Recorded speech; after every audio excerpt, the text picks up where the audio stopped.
Dia buru-buru mengejar gadis itu dan memperingatinya. Jangan masuk, mungkin bisa ada hal buruk yang akan terjadi. Tapi gadis itu tidak memedulikannya, menyingkirkannya lalu masuk ke dalam. Di waktu yang bersamaan, seorang pria yang mukanya sangat jutek muncul di hadapannya. Dan dagunya ada sebuah bekas luka. Demi menolong gadis itu, Sujin mengikuti laki-laki itu masuk ke dalam elevator. Meski ketakutan, dia mengatakan ke pria itu,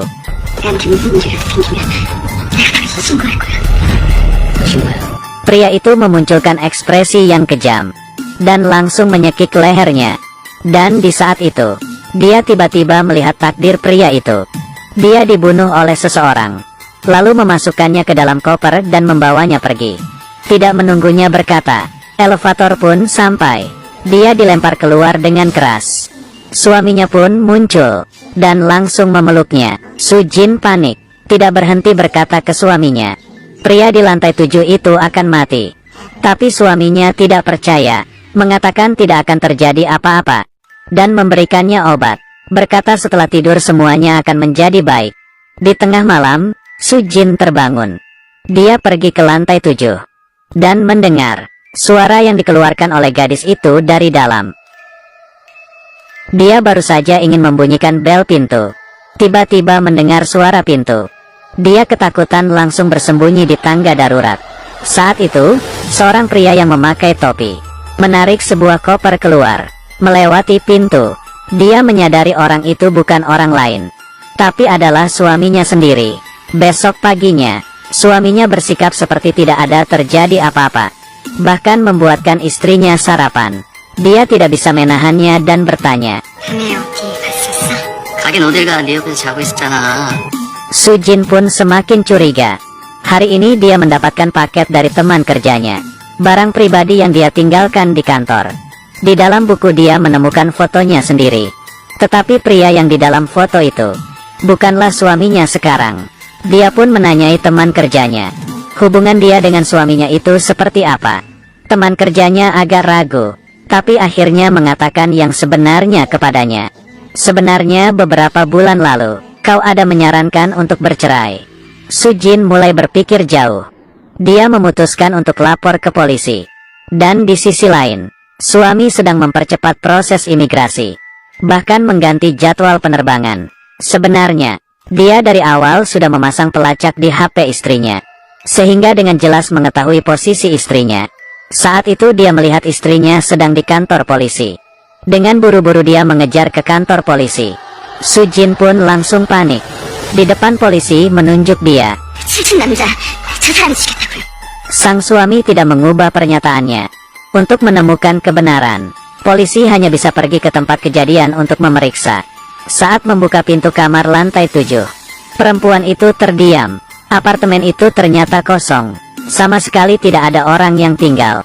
Bahkan pemilik gedung itu berkata, kamar ini sudah beberapa bulan tidak terjual. Kasus ini tidak akan selesai. Suami juga tidak menyalahkannya. Seperti biasa dia memberikan obat kepadanya. Tapi kali ini, Sujin tidak menelannya. Menunggu suaminya pergi, dia pun keluar untuk memeriksa. Dan di dalam elevator, dia bertemu dengan pria yang ada di dalam fotonya. Dia diam-diam mengikutinya, mengetahui pria itu dipaksa tagih hutang oleh kreditur. Pria itu pun mengenalinya. Ia tidak begitu terkejut. Dia membawa Sujin pulang ke apartemennya. Mulai membuka laci, perabotan di dalam kamar, membuat Sujin merasa sangat familiar. Pria itu berkata kepadanya, malam ini pukul 8 ketemu di tempat yang kita janjikan. Dan dia pun pergi. Sujin pun semakin ragu. Dia berusaha mencari petunjuk lainnya dan menyatukan semua petunjuk. Tetapi adegan selanjutnya membuat dia lebih terkejut. Di dinding apartemen ini ternyata dipasang foto nikah mereka. Apakah dia barulah suaminya yang sebenarnya? Apabila benar seperti ini, pria yang di rumahnya itu sebenarnya siapa? Di malam hari, sesuai dengan perjanjian mereka bertemu di suatu bangunan dan menemukan suami palsunya sedang menarik mayat dan memasukkannya ke dalam. Dia yang panik pun ketahuan. Lalu dia mengambil pisau untuk melindungi dirinya menghadapi suami palsunya.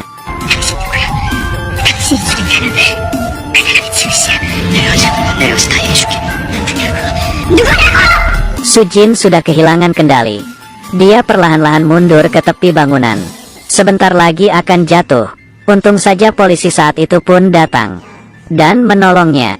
Tapi yang lebih aneh adalah mayat yang baru saja dia masukkan sudah hilang dan tidak ada jejak. Apakah semua ini benar-benar hanya halusinasinya? Sujin pun frustasi. Tapi polisi merasakan sesuatu yang aneh. Dia mengambil palu dan menghancurkan semen di dinding. Yang membuat orang terkejut adalah di dalam muncul sebuah tangan. Ternyata di dalam ini benar-benar ada mayat, tapi sudah mati dalam waktu yang lama. Sujin bukan bisa melihat masa depan, tapi kembali lagi ke masa lalu.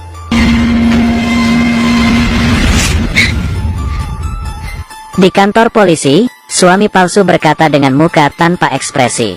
Pria yang di dalam semen itu dialah yang membunuhnya. Pria itu dan Sujin barulah pasangan suami istri yang sebenarnya. Dan dia sendiri adalah kakak adopsinya Sujin. Nama aslinya adalah Sunwoo. Setelah Sujin hilang ingatan, dia berpura-pura menjadi suaminya. Tujuannya untuk membohonginya dan mendapatkan kompensasi dari asuransinya. Tetapi Sujin merasakan hal itu bukanlah yang sebenarnya. Dia ingin lebih mengetahui hal itu. Sunwoo pun tidak ingin membicarakannya lagi. Sujin pun pulang ke rumah. Di lantai bawah, dia bertemu dengan seorang gadis. Hatinya tergerak, menanyai nama sang gadis. Ternyata gadis ini adalah dirinya di saat masih anak-anak. Lalu gadis yang di lantai 7 itu siapa? Ternyata itu adalah dirinya di saat remaja. Saat itu dia disiksa oleh ayahnya. Lalu kakaknya datang untuk melindunginya dan tidak sengaja membunuh ayahnya, dan di tengah malam membawa mayat sang ayah pergi. Saat itu, Sujin baru menyadari, ternyata dirinya bukan bisa melihat masa depan, tetapi sedang halusinasi tentang kejadian yang dia pernah lalui. Sejak saat itu, dia sangat merasa bersalah kepada kakaknya. Setelah tumbuh besar, dia menikahi seorang pria. Tapi pernikahannya tidak bahagia. Suaminya sangat temperamen dan banyak hutang. Dia sudah berkali-kali mengatakan untuk bercerai, tapi suaminya tidak setuju. Dan di malam itu, penagih hutang itu bertemu dengan suaminya di gedung. Siapa sangka ternyata suaminya membunuh penagih hutang tersebut dan memasukkannya ke dalam lubang dan memasukkan semen. Sujin yang diajak ketemuan pun melihat semua kejadian itu. Suami takut Sujin akan melapor ke polisi, pun memukulnya. Melindungi dirinya sendiri, Sujin memukul kepala suaminya, dan suaminya pun tidak bernafas.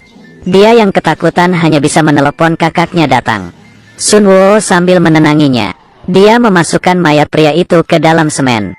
Saat itu Sujin menjadi sangat lemah. Dia perlahan-lahan jalan ke tepi bangunan. Sejak kecil hingga dewasa, tiap kali dia melakukan kesalahan selalu kakaknya yang menanggungnya. Dirinya seperti pembuat masalah, tidak berhentinya membuat kakaknya repot. Terakhir dia tidak ingin menyusahkan kakaknya lagi, dan lompat jatuh ke bawah dari atas. Dengan cepat dia menolongnya, sehingga dia masih hidup. Sampai saat ini, semua ingatan Sujin pun kembali. Polisi memberikannya sebuah alamat, mengatakan tempat itu barulah rumah aslinya. Tapi baru saja masuk ke dalam tidak berapa lama, pintu rumah tiba-tiba terbuka. Pria yang masuk adalah suami aslinya. Ternyata malam itu dia tidak mati. Dan setelah itu, dia terus mencari kesempatan untuk balas dendam. Sujin ingin melapor ke polisi, tapi sudah terlambat. Pria itu tanpa berkata-kata langsung memukul kakinya hingga patah, dan menyiram bahan bakar, lalu menyalakan api, sehingga rumah itu terbakar.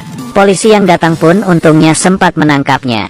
Tapi Sujin yang terluka tidak bisa bergerak untuk kabur. Saat itu Sunwoo datang lagi menyelamatinya. Di saat itu, dia tahu Sujin dalam bahaya. Diam-diam keluar dari kantor polisi dan langsung pergi dengan cepat.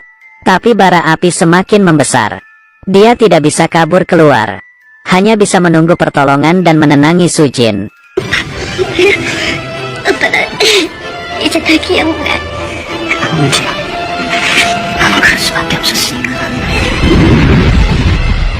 Di saat Sujin sudah siuman, polisi berkata kepadanya, Sunwoo sudah mati. Sebelum dia mati, dia menggunakan tubuhnya untuk melindungi Sujin. Di akhir cerita, Sujin pergi sendiri ke tempat yang mereka sudah janjikan. Sunwoo selalu hidup di dalam hatinya. Dan kenapa bisa ada dua foto nikah? Karena mengikuti tradisi, sebelah kanan pengantin adalah pengantin pria, dan keluarga adalah berdiri di sebelah kiri pengantin. 버리지 말까?